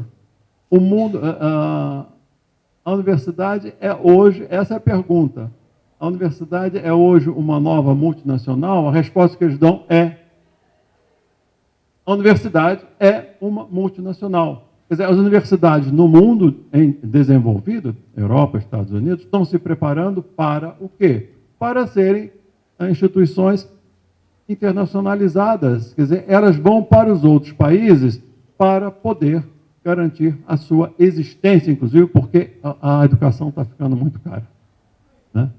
Então, isso, o que é curioso, eu acho que ninguém está escondendo o jogo. Eles estão dizendo, inclusive, tem aí, né, que além de recursos, as universidades vão ter o papel de interferir diplomaticamente. Quer dizer, o que significa isso? Na organização das universidades do conhecimento nos países onde eles vão se implantar. Ninguém está dizendo, ninguém está mentindo, não, né? Vocês sabem que em janeiro desse ano a organização, a OECD, né, a Organização Europeia, enviou para o MEC um documento de 240 páginas dizendo como é que deve ser a educação superior brasileira. Ninguém sabe disso quase, né? Pois é, aí, aqui, assim que vocês devem ter educação superior. Bom, então, é natural, isso é natural. Existe um documento de 2017 ou de 2016 dos reitores das universidades alemãs dizendo que as nossas universidades atualmente são transnacionais. Ninguém está escondendo o jogo, né? Então, nós temos que dizer, é assim que eles estão nos vendo. Como é que nós vamos reagir em termos de país? Vai acontecer a mesma coisa que aconteceu no setor industrial. Nós vamos ser montadores de cursos aqui. Eles dizem, esse é o curso que tem que dar, então você aprende direitinho como é que dá e dá o curso que vem de fora, né? Eu não estou criticando, dizendo que eles são dominadores. É natural que isso aconteça. Eu vou falar um pouquinho mais disso. Outro. Esse aí é mais interessante ainda. Eu acho uma graça nisso, porque isso foi também em 2016, num simpósio sobre engenharia e cooperação industrial, né? Como é que as universidades, o desenvolvimento da tecnologia nas universidades é transferida para o setor industrial, essa cooperação. Isso foi feito um congresso, um simpósio nos Estados Unidos e publicaram os anais, né? Então, numa parte dos anais está a seguinte pergunta. Alguém chegou a perguntar, mas escuta, e como é que vai ser o papel dos países em desenvolvimento?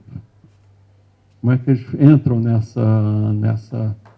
nesse contexto universal, né, globalizado, etc. Então, um deles, foi o Sr. O'Sullivan, disse o seguinte: a pesquisa em engenharia, né, vai continuar acontecendo nas nações mais desenvolvidas, mature. Nas nações com economias em desenvolvimento, vai ser como sempre foi, vão fazer pequenos protótipos, pequenas manufaturas, né, testar o que nós estamos fazendo aqui. Então, veja o seguinte, novamente, ninguém está enganando ninguém. Se você for perguntar, veja o seguinte, eu não quero dizer, se você for ter relações entre pessoas que você conhece, é diferente, eu não estou falando isso, eu estou falando sobre relações institucionais, né? Então, a relação institucional que os países desenvolvidos, né, admitem com os países em desenvolvimento é essa.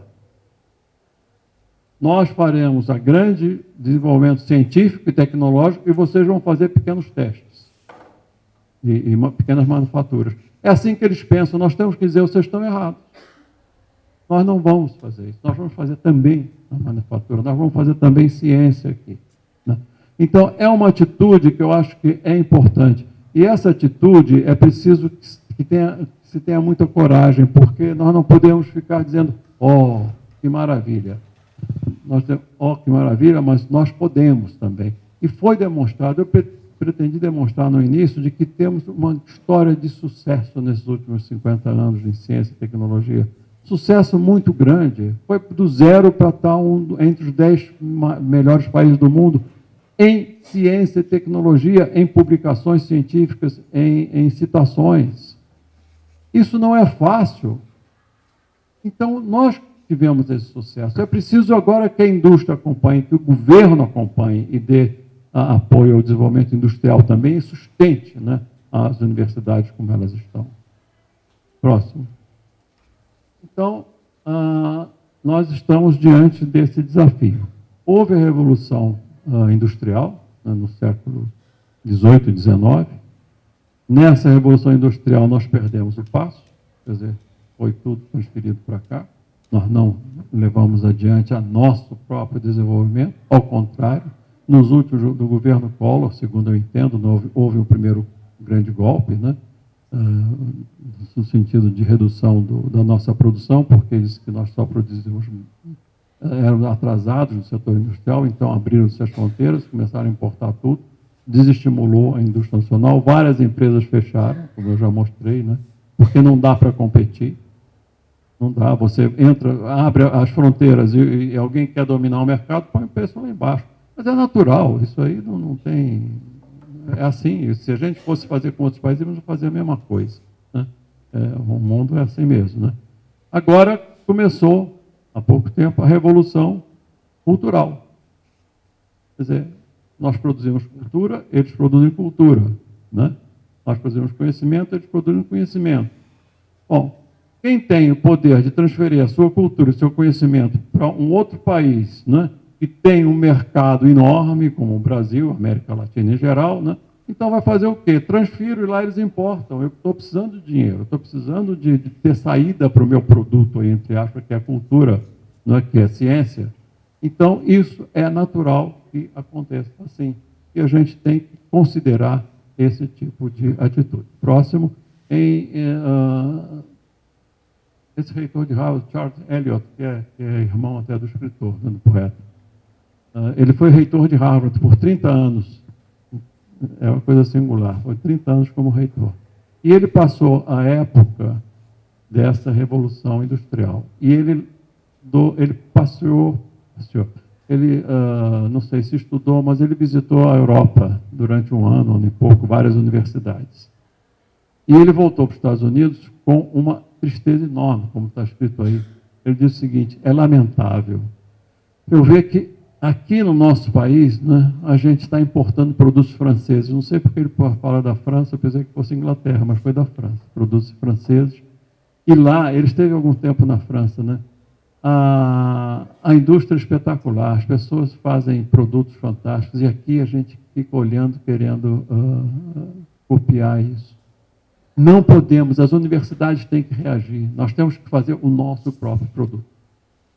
Então, são essas atitudes que a gente tem que tomar. Chega uma hora, entende, que a gente tem que tomar nas mãos o nosso próprio futuro. E como a gente pode fazer isso? Uma parte depende de governo, uma parte depende de nós mesmos. Eu pergunto para vocês, e vocês, provavelmente alguns estão, ou poucos, e os jovens provavelmente vão fazer parte daqui a pouco tempo, de vários comitês, inclusive da CAPES, que diz que as nossas revistas não valem nada. Que as nossas revistas são inferiores a revistas do exterior. Então, nós vamos publicar onde? Nas nossas? Se a CAPES diz, se eu publicar na revista nossa, não conta. Se eu publicar outra no exterior, conta. Então, é natural. Então, nós temos que valorizar, nós podemos. Não é? Esse ano, a Revista Brasileira de Ciências Mecânicas, da ABCM, completa 40 anos. Ela foi fundada em 1959, não, 79. 40 anos. Não deixou de publicar um ano. São 4, agora provavelmente aumenta porque o volume está aumentando de artigos, né? Mas não deixou de publicar um ano. E a CAPES, me disseram, está baixando, está botando mais para baixo. E o índice da revista BCM está subindo. Por que isso acontece? Acho que a gente tem que pensar um pouco nisso. Por que isso acontece? Por que se nós dissermos não vamos valorizar o que é nosso? É só porque a CAPES conta? E se a CAPES não contasse? Ou nós não temos a confiança que a gente quer? Ou nós achamos que nós somos ruins mesmo? E nós seremos bons se os outros disserem que vocês são bons.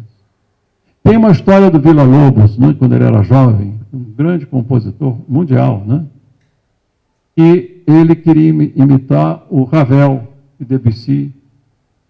E veio um francês para cá, um grande maestro francês, e disse: isso é uma besteira. Vocês têm uma riqueza musical nesse país inigualável. Não vão ficar imitando ninguém. Aí ele se tocou. Então ele começou a se inspirar em temas brasileiros. Mas isso é cultural. É o complexo de cachorro vira-lata. A gente tem que acabar com isso. E vocês que são jovens, e essa iniciativa que está aqui, que demonstra que essa conversa e essa cooperação institucional é rica, precisa ser transferida para outras universidades e para o Brasil, né? As universidades têm que se comunicar, nós temos que trocar mais figurinhas, né? Então, sempre que for possível, façam esse papel, façam esse elemento de ligação entre várias universidades nossas, né? Porque nós somos muito bons, nós podemos coisas extraordinárias que às vezes a gente não se dá conta, né? Então, pode passar o último, eu quero agradecer essa oportunidade, né, e dizer que isso tudo anda muito depressa. É como uma onda de choque. Cuidado, hein, porque às vezes quando a gente ouviu, já passou. Aí não adianta mais nada. Onda de choque é isso. E tudo está indo muito, muito rápido. Então, Dr. Juan, chat, o LNCC, né, eu quero, o FRJ, né, eu quero dizer que essa é uma iniciativa extraordinária, né? Eu acho que o Lohan está representando bem aí também o LNCC, né? E espero que isso continue, seja muito estimulante, né? E seja um exemplo para o país. E os estudantes começam agora, circulem um pouco. Vão visitar o LNCC, não é tão grande, né? Não é tão longe aqui, vão visitar o FRJ, o IMET já estão aqui, Fiocruz, circulem um pouco, criem uma rede, né? E valorizem o que vocês fazem, valorizem o que nós fazemos, né? Porque se a gente fizer a nossa luz engarrafada, que é o brilho das nossas descobertas, da nossa ciência, e pedir o pessoal do MIT para destruir pelo mundo, nós estamos fritos, né? Então, nós podemos, né? E a gente tem que criar um pouco até um pouco certo orgulho. Nós podemos, sim, né?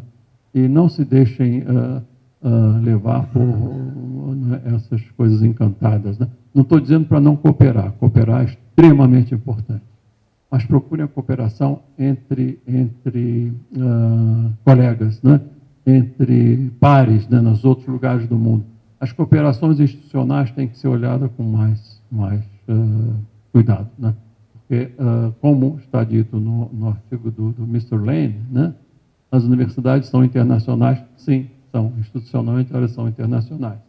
E eu quero dizer que, há uns 5 anos atrás, veio a Universidade de Virgínia, nos Estados Unidos, para cooperar com a COP, e o projeto que eles propuseram, né, não os pesquisadores, a universidade, né, para cooperar com a COP, era o desenvolvimento de para-choque de automóvel e carrinho de bebê. É a experiência pessoal. Certamente eles disseram que isso não nos interessa, mas é essa a proposta, né? Então, nós precisamos ver que as instituições são uma coisa, os pesquisadores são ótimos, né? Eu já tive, inclusive, em cooperações internacionais, contato com pesquisadores. Olha, isso aí é proibido por lei nos Estados Unidos. Aí ele olhou para mim: deixa a lei para lá, vamos fazer isso, né, de outro jeito. Era proibido transferir, porque era uma rede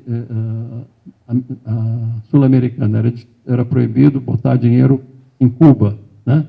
Porque os Estados Unidos estavam no crime. Então, como é que a gente faz? Passa para a Colômbia passa para Cuba. É outro tipo de atitude, é uma atitude mais saudável, né, em geral. Claro, tem sempre arrogância de um lado ou outro, mas é mais saudável. Cooperação internacional é importante, mas nós não podemos sucumbir a uma subordinação institucional. Né? Aí eu acho que nós precisamos resistir. Né? Eu não quero ser um derrotista e dizer que vamos fechar o país, não é isso não, né? Mas nós devemos valorizar aquilo que é nosso, e nós podemos. Existem exemplos, nós podemos. Eu pretendi, eu espero que vocês tenham acompanhado, dizer que nos últimos 50 anos o Brasil está muito bem avaliado. Conseguiu muita coisa. Foram vocês que conseguiram, né? A geração que veio antes, que são vocês no fundo. Né? Então nós podemos. Né?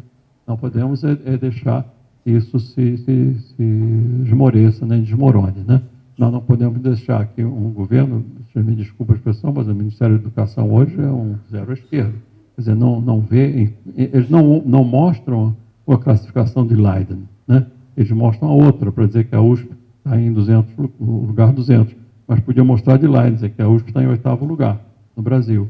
Não mostram essa posição do Brasil, não é? Em publicações no mundo. Quer dizer, nós somos o 8º ou 9º país do mundo, não é? Na classificação do CIMAGO, que é uma classificação reconhecida internacionalmente. Né? Então, é isso que deve ser estimulado. Né? É isso que precisa ser estimulado. Né? Então, é isso que eu teria a dizer a você. Agradeço o convite, tá? E espero poder cooperar sempre que possível. Obrigado.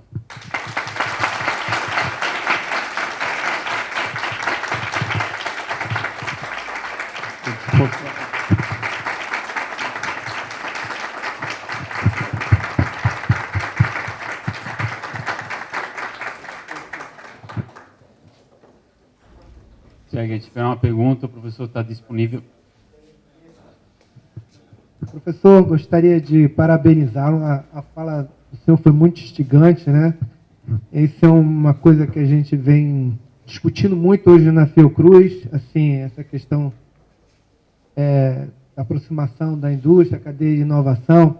Eu gostaria de que o senhor desse essa percepção, né? Porque há tempos atrás eu vi uma apresentação do gerente de negócios da Pfizer, e ele falou assim que quando existe, né, uma discussão de onde nós vamos montar uma fábrica, uma nova facility, que o Brasil nem passa, nem entra na discussão. Aí é porque não tem um ambiente de negócio, não tem apoio governamental, eles falam também questão de mão de obra qualificada. E hoje a gente tem aqui, quando o senhor fala, né, da indústria, ela não tem um estímulo de fazer inovação, aplicar recurso em P&D. Então, a gente, hoje, aqui no Brasil, a gente somos meros invasadores e produtores de comprimido. Eu estou falando na minha área, que é a área de saúde. E eu gostaria de saber, que o senhor falasse, por que isso? Porque eu acho que a gente tem o senhor mesmo mostrou, a gente tem um ambiente, pessoas criativas, tem um ambiente, talvez não tenha um ambiente de a questão governamental, a questão de um ambiente de negócio propício, mas a gente tem uma cadeia de inovação. E até engatando numa outra, né? E o senhor é da COP, né? A COP hoje tem todo um estímulo dentro da universidade, isso está sendo criado dentro da Fiocruz, de estimular empreendedorismo, né? De estimular os alunos, os profissionais a propor spin-offs, startups.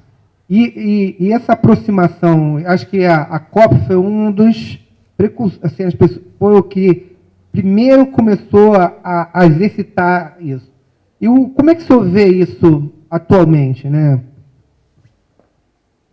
Bom, interessante. Obrigado pela pergunta. Eu quero mostrar um pouco minha visão e dar alguns exemplos. Em primeiro lugar, é o seguinte. Os grandes saltos de desenvolvimento industrial são feitos a partir de grandes projetos. Existem algumas exceções, mas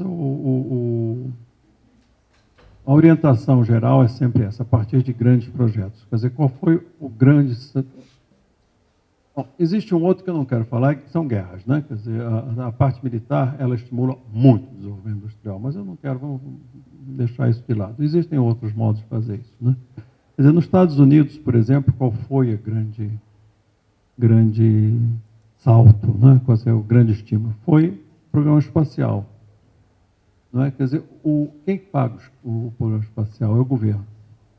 Não existe investimento e nem desenvolvimento industrial eficaz e com esse grande impacto, né? Sem que haja gasto de governo, porque nenhuma indústria vai arriscar o seu dinheiro para depois chegar a 3, 4 anos e vai à falência. Não existe isso.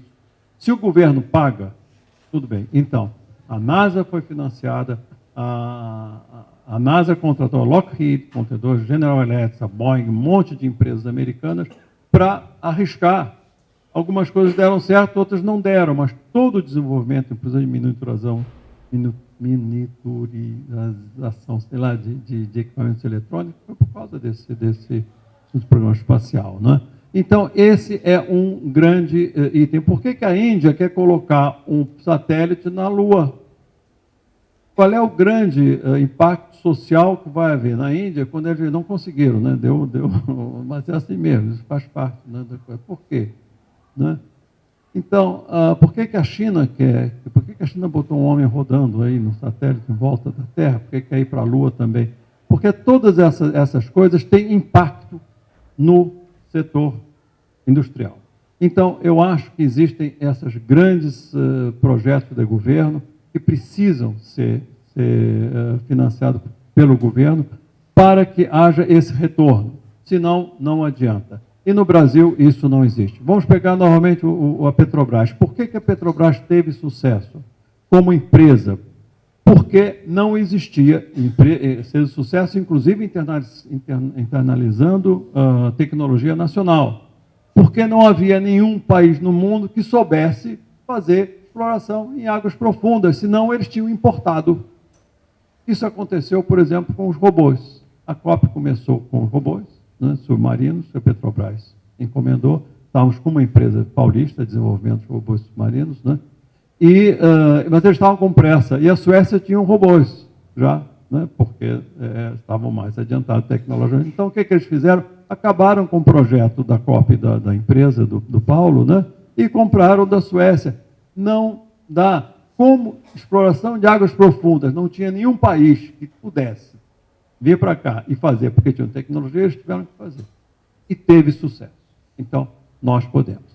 Outro exemplo, quando as coisas são no setor empresarial. Eu trabalhei também na Promon, no projeto em Angra 1, Angra 2.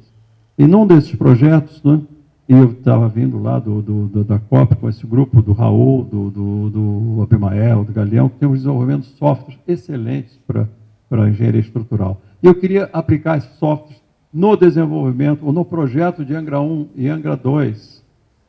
As empresas, isso foi mais em Angra 2, a KVU alemã, não pode, tem que usar o meu software, o seu software é pior que o meu, e era. Aí disse, não, é obrigado a usar o meu. Eu não uso. Qual é a atitude do gerente do projeto? O gerente do projeto vai falar, Bevilacqua, deixa de ser chato, cara. Usa logo, não foi ficar atrasando, discutindo. Eu não vou usar, porque o nosso é melhor. O que eles podem fazer, assim, vamos fazer um benchmark, vamos fazer um teste, né? Tá bom, vamos fazer um teste. Temos um mês, eu não sei disso, eu saio do projeto. Mas, afinal, eles concordaram em fazer um benchmark, aprovaram os nossos softwares, nós desenvolvemos com o nosso software. Mas se não tiver alguém que faça isso, entende? Você cede, porque a gente é muito leniente. É chato, o cara chato quer fazer, botar suas... Eu não queria as minhas coisas, entende? Eu queria que o Brasil dissesse, olha, a gente pode fazer isso, e a partir daquele momento, daqueles desenvolvimentos, nós pudéssemos ir para a Promon, pelo menos pudesse ir para diante. Então, eu acho que são essas coisas. A cultura, né? Nós temos essa cultura, e a cultura tanto interna, que a gente prefere, né, não ter muito trabalho, não ficar discutindo, né, e essa cultura de que se estiver fora melhor, ou estiver fora implantado, você importa, em vez de desenvolver aqui. E terceiro, o Estado não faz o seu investimento. Veja o seguinte, o Estado brasileiro, o pessoal mandando gente para a Lua, nós podíamos ir para o fundo do mar, a costa brasileira é riquíssima, né? E não há exploração no fundo marketing. Desenvolver esses projetos de exploração que exigiriam, né, novas tecnologias de águas profundas, etc., podia ser uma motivação, né? Mas o que acontece aqui é o contrário. E qual é a mentalidade do nosso industrial? Eu vou te contar. Em 1900, um exemplo. 2014 teve a Copa aqui do Mundo, não foi? De futebol. Então, a FIFA exigiu que se desenvolvessem robôs para desmontar possíveis equipamentos explosivos. Esse negócio de terrorismo, etc. Então, uma empresa, até do Nordeste, né, conseguiu financiamento da FINEP, junto com a COP, desenvolveram um robô. Uma coisa simples, é um carrinho mecanizado, com um braço mecânico, né, e é capaz de fazer operações, né. Foi testado, homologado, começaram a abrir abriram a fábrica no Nordeste. Um mês depois veio uma empresa estrangeira, comprou, fechou, exporta para o Brasil o robô. Ora, se você tem uma empresa pública que financia uma empresa privada para desenvolver um equipamento, né, relativamente moderno, e depois que tem sucesso, ele fecha e vende para o exterior, qual é a expectativa que a gente tem aqui no Brasil? É a mesma coisa que daqui a 5 anos, vocês que certamente terão um grande sucesso, vem uma universidade de fora, escuta, vocês falam assim, nós vamos ocupar esse lugar, viu? Vocês vão trabalhar em outro lugar, nós vamos aqui, vamos continuar. Aí, tá bom, quanto é que eu levo nisso? Desculpe, João. Tanto. Tá bom, então pode ficar. Não pode. Investimento de Estado. Não há projeto de Estado no Brasil. Cada governo, inclusive, é uma crítica geral, para todos os governos, né? Eles começam 4 anos, depois que acaba os 4 anos, começam outro, aí tudo que havia planejado anteriormente para e começa tudo de novo. Quer dizer, ciclos minúsculos de 4 anos assim não vai dar. Então, eu acho que é preciso criar essa nova mentalidade. Sem isso vai ser muito difícil. Agora, que nós podemos, né? Quer dizer, isso está mais do que demonstrado. Não há a dizer que nós não podemos. Podemos sim, né? Vocês podem.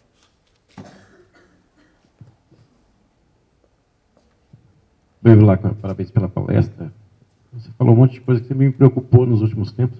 Minha pergunta vai nessa linha, e com você como membro da Academia Brasileira de Ciência. Um slide você falou sobre a dívida dos estudantes americanos, e você deu uma informação muito importante, né, que é a dívida impagável. Mas mesmo assim, eles continuam financiando, porque eles sabem que o custo de não pagar é muito maior. Ou seja, eles têm uma equação, ou um sentimento, não sei, um dado empírico, que eles sabem dessa informação e continuam, os americanos fazem isso. A minha pergunta vai no sentido, porque um dia eu tive uma conversa com um colega meu do IPEA, um economista, até progressista, e ele falou uma frase que me deixou meio chocado, né, que está dentro do embate hoje que a gente vive, que é sobre o custo da Universidade Brasileira, da ciência brasileira. Ele falou, se gasta muito em ciência e tecnologia, isso é uma pessoa progressista falando, se gasta muito em ciência e tecnologia nas universidades e o retorno é quase zero. Então, nesse sentido, se uma pessoa esclarecida, progressista, deu essa informação e ligada ao IPEA, que é ligada ao governo, né, falou isso, significa que a ciência brasileira está perdendo um embate importante, que é o embate da informação e sobre como você interpreta a realidade. Então, não seria... Aí minha pergunta é a seguinte, e quando você vai nas redes sociais, a coisa está pior, né?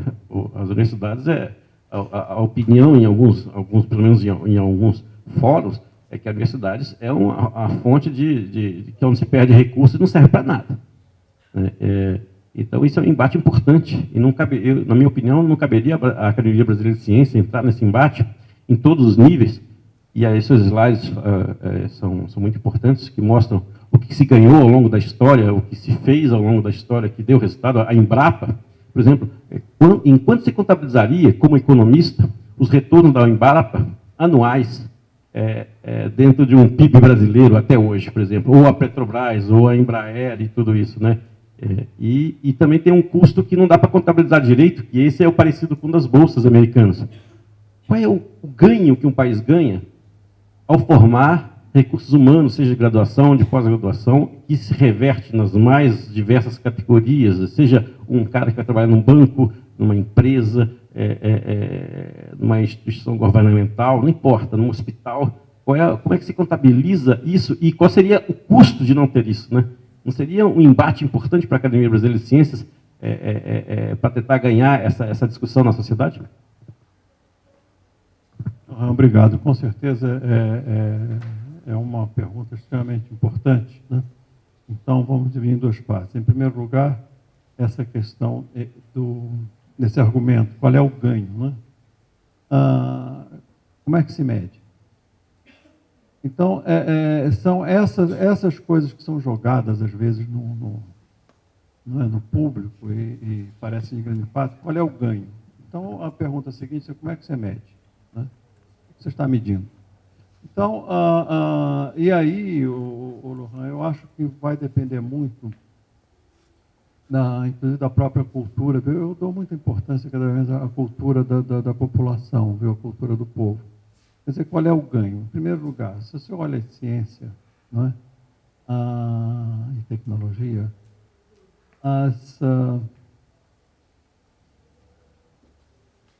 os resultados são como picos, né, numa grande planície. Não há um crescimento uniforme, né? Por que você descobriu o laser? Quando ele descobriu o laser, ele estava pensando em tudo que está acontecendo depois?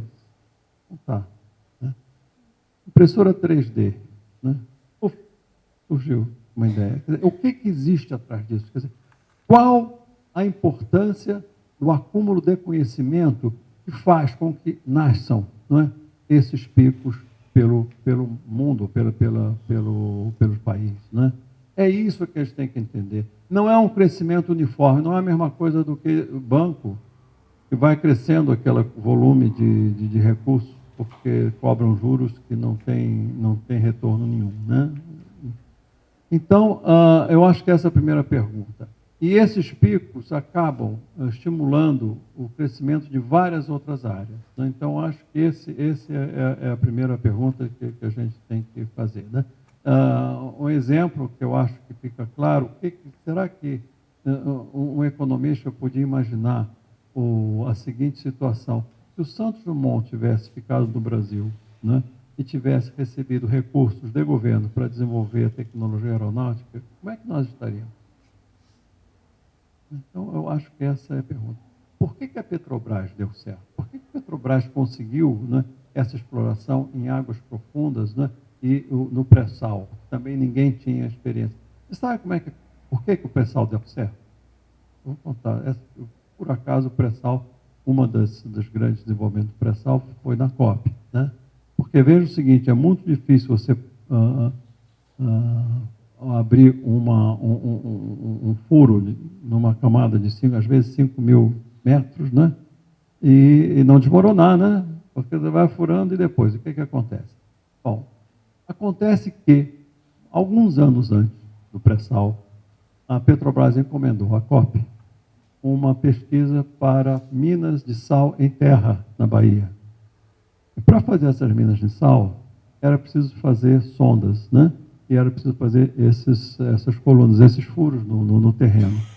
E o perfil desses furos era muito semelhante ao do pré-sal. Várias camadas de areia, né? com diferentes densidades, diferentes estruturas, né? E como era em terra, ficou fácil de você fazer o exame de como era a estabilidade desse terreno. E quando descobriram o pré-sal, é semelhante. Então, eles sabiam como fazer. Né?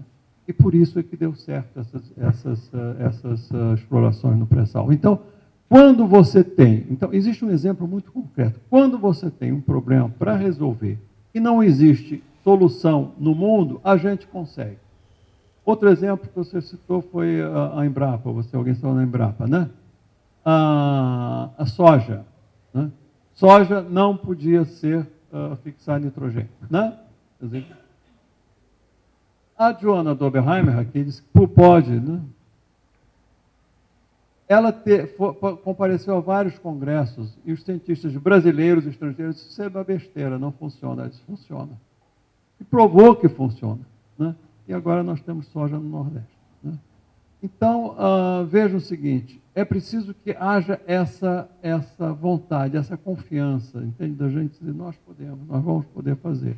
Então, esse é uma questão que eu acho extremamente importante. Há retorno para a sociedade, direto, né, como aconteceu em alguns casos, né, a própria Embraer, que desenvolveu aeronaves muito competitivas, ganhou da Bombardier, né, canadense.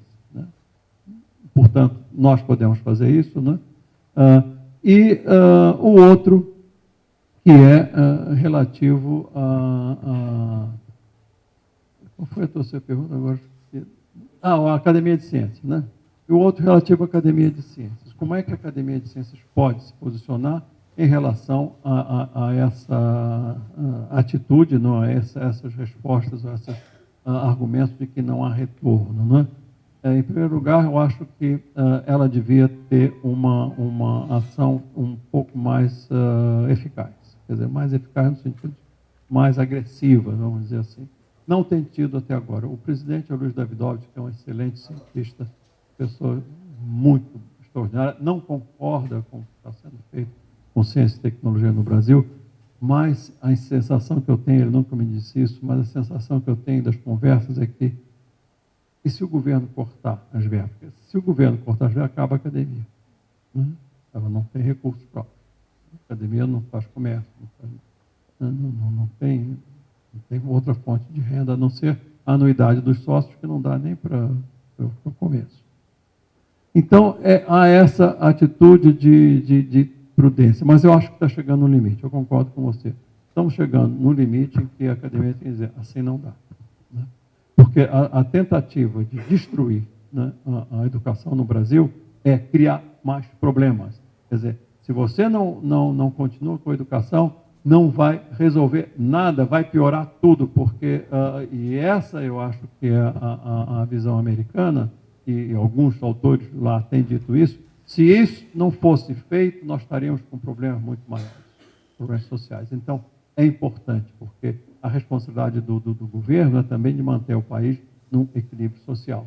Então, nós temos que manter isso no equilíbrio social. Né?